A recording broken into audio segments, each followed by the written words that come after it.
Assalamualaikum warahmatullahi wabarakatuh. Hai semuanya, saya Farah Melia Putri dengan NIM 2505036023. Saya berasal dari Fakultas Keguruan dan Ilmu Pendidikan dengan program studi Pendidikan Fisika. Jadi di sini saya akan memaparkan materi yang telah dipresentasikan oleh rekan-rekan kelompok 3 mengenai topik tema kerangka dan sitasi ilmiah. Sudah diketahui ya bahwa di sini saya akan membahas apa saja sih yang dimaksud dengan topik tema kerangka dan sitasi ilmiah. Kemudian fungsi-fungsinya itu apa saja. Jadi begitupun dengan tujuan saya mereview materi ini agar teman-teman sekalian mengetahui definisi-definisi dari beberapa hal tersebut dan apa saja fungsi dan manfaatnya.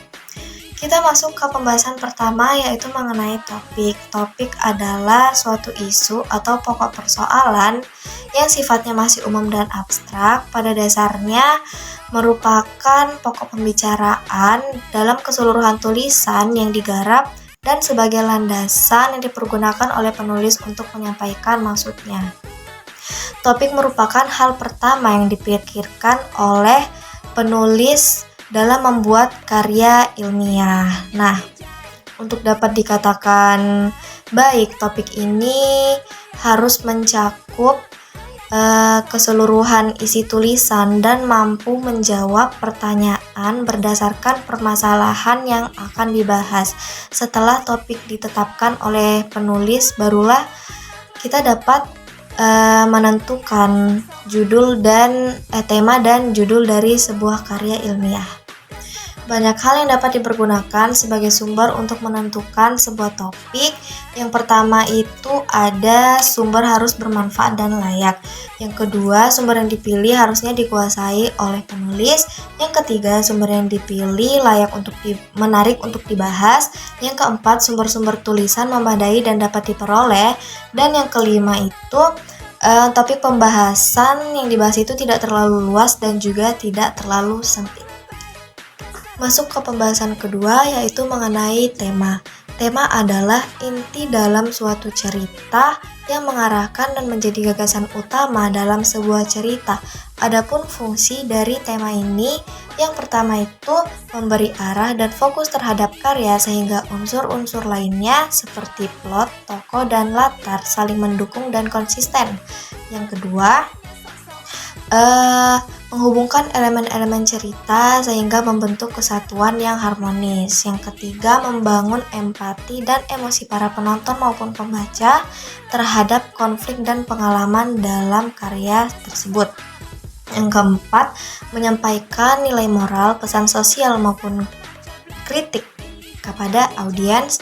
Yang kelima, dalam sebuah drama, tema ini berperan penting untuk menentukan jalannya alur dan unsur intrinsiknya.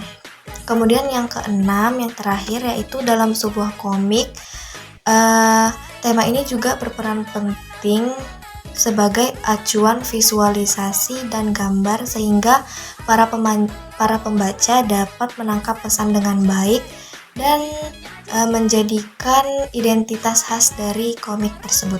Pembahasan selanjutnya yaitu mengenai kerangka. Kerangka adalah rencana teratur dalam pembagian dan penyusunan sebuah gagasan.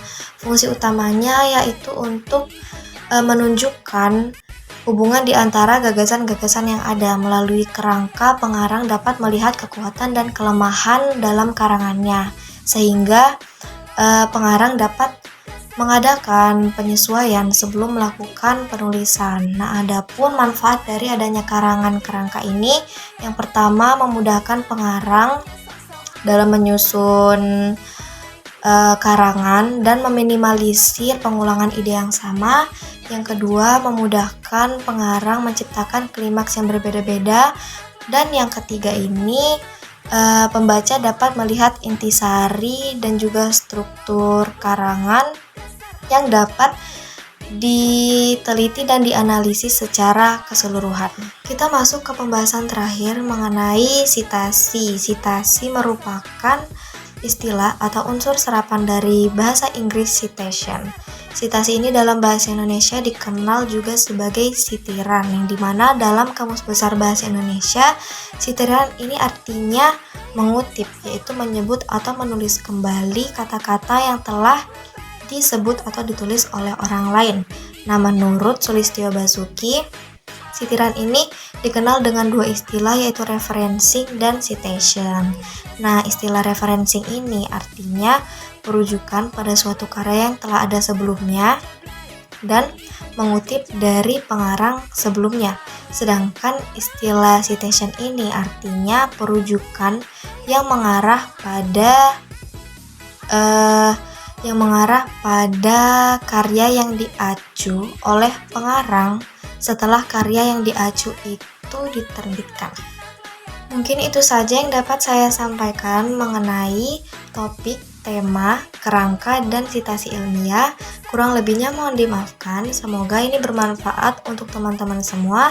Wassalamualaikum warahmatullahi wabarakatuh.